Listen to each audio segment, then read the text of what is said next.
NC Pork, raising the bacon, raising the bar. Saturday afternoon, 3:30 in Kenan Stadium. This is on ACC Network. 1-1 Richmond at 1-1 North Carolina. The Tar Heels, DG, a heavy favorite at home. Yeah, we're including this game not because it is a compelling matchup. It is not. But because North Carolina is going to have to show week-to-week improvement if the Tar Heels are going to get to a bowl game this season. One way to frame Carolina's first year under the legendary coach Bill Belichick thus far is that when they opened against a high-quality opponent in TCU, they got absolutely dominated on both sides of the ball, and they looked like one of the bottom-tier teams in the ACC, somebody that might miss a bowl. Then when they played one of their weaker opponents on the 2025 schedule, a rebuilding Charlotte squad under a first-year head coach, the Tar Heels did often dominate defensively, holding the 49ers to just 3 points. With the Boise State transfer, Andrew Simpson looking especially good at linebacker, ECU transfer, Gavin Gibson having a good game at safety, Washington transfer, Thaddeus Dixon looking good at cornerback, really in both of the Tar Heels games so far. But the Heels, even against Charlotte, were not great offensively, compiling only about 300 yards and 15 first downs and scoring only 20 points, which in today's day and age is not much at all. UNC still needs improvement everywhere, but against Richmond, an FCS team that has been much better on defense than it has been on offense so far this season, the most intense spotlights are going to be on offensive coordinator Freddie Kitchens and the transfer quarterback Gio Lopez. In this kind of game at Kenan Stadium against an FCS opponent, even one that's played pretty well on defense so far, the Tar Heels simply must show that they can put up big numbers. Gio Lopez did play much better against Charlotte than he did in that nightmarish opener against TCU. He made a bunch of plays with his legs, often picking up first downs, and he made better decisions and threw more accurately. But he needs to be a lot better as the season moves along, as do the players around him on offense. Carolina does have a massive offensive line. Remember, Bill Belichick and Mike Lombardi promised that that was going to be part of their philosophy, dominating the trenches. In theory, that should be a huge advantage against Richmond. The right tackle, Ja'Kai Moore, 6'6", 318. He's a seventh-year senior transfer from South Carolina. He looked good for the Tar Heels through 2 weeks, and that was much needed development for Carolina because the offensive line overall hasn't been great and because Ja'Kai Moore was coming off an injury that caused him to miss all of last season with the Gamecocks. Carolina also likes its number one center, a Holy Cross transfer named Christo Kelly, but he's been limited by injuries so far. Carolina also would love to see someone stand out from their tailback room, which includes the steady senior Caleb Hood, who's been starting, Davion Goss, who backed up Omarion Hampton last year but hasn't played as much so far this season, a Michigan transfer named Benjamin Hall, and a really impressive-looking true freshman named Damon June. He's from Jacksonville High School right here in North Carolina. He enrolled in January and was able to go through spring practice. He made some really nice runs against Charlotte. So, again, the main goal every week for every team is to win. But against Richmond, the Tar Heels also want to show enough improvement and consistency and chemistry that it leads to a dominating victory over the Spiders so that Carolina fans can hope for the week-to-week improvement that Bill Belichick talked about back in August. Game 3 that we're going to preview this week, DG. 1-1 Duke, the Blue Devils coming off that loss to Illinois last week. On the road for the first time this season, they visit 2-0 Tulane Saturday night, 8 o'clock Eastern on ESPN2. The Green Wave, a 3-point favorite at home in New Orleans.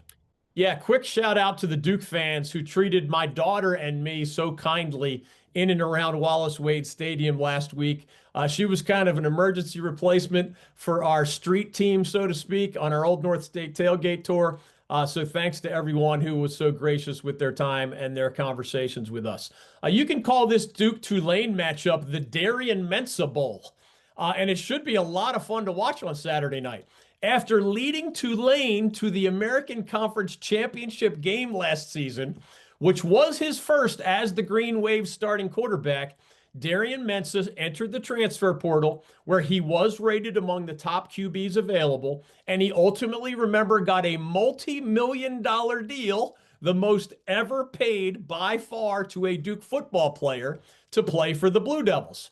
The Duke coach Manny Diaz and his staff have said, beyond Mensah's obvious production for Tulane, we can all look up the stats, they liked his poise in the pocket, his decision-making, his ability to run better than last year's Duke quarterback Malik Murphy, although Mensah hasn't done a lot of that so far for the Devils. They also loved his overall leadership qualities, and very impressively, after enrolling in January, and of course going through spring practice with the Devils, Darian Mensah had made such a positive impression on his coaches and teammates on and off the field that he was voted one of the team's 4 permanent captains at Duke as a new guy for the entire 2025 season.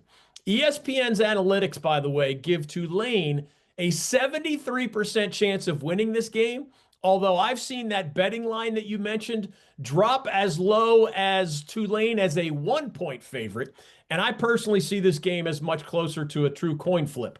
The Green Wave has gone 2-0 against Northwestern and South Alabama so far. Duke's only loss, as you mentioned, we were there, came when the Devils mostly matched, I thought, Illinois in the trenches, but ultimately the Devils were just doomed by a bunch of turnovers, some of them really costly. That's a quality Illinois squad that's now ranked in the top 10 nationally. Tulane, by the way, is led by a coach named John Sumrall. He was on UNC's radar before the Tar Heels hired Bill Belichick. Extremely successful during his 2 seasons at Troy University. Really good in his season plus now at Tulane. A lot of people in college football believe that Sumrall is going to end up leading an SEC program one of these years. Tulane's new quarterback, and you'll love this story, 5th-year senior Jake Retzlaff, a BYU transfer who's at his 4th school in 5 years. He's a former junior college star and a serious dual threat. He actually runs much more for Tulane than Mensah has run for Duke so far.